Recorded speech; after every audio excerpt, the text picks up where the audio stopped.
भारत की जानिब से दरियाए सतलुज में पानी छोड़े जाने के बाद पंजाब के मुख्तलिफ अजला में सैलाबी सूरत हाल है। कई देहात ज़ेरे आब आ गए हैं। सैलाबी पानी फंसे लोगों को महफूज मकामात पर मुंतकिल किया जा रहा है। घोटकी में कच्चे में भी दरमियाने दर्जे का सैलाब है।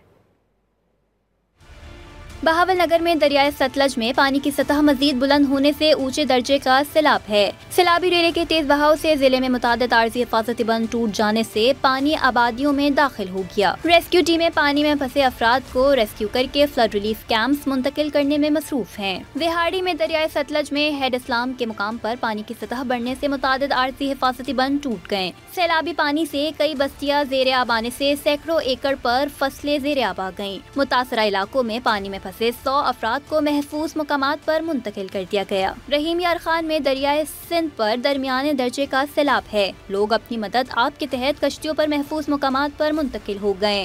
घोटकी कच्चे की यूनियन कौंसिल बांड में दरमियाने दर्जे का सैलाब है। मुतादिद देहात और फसलें ज़ेरे आब आ गयी। इलाके से नकल मकानी शुरू हो गयी।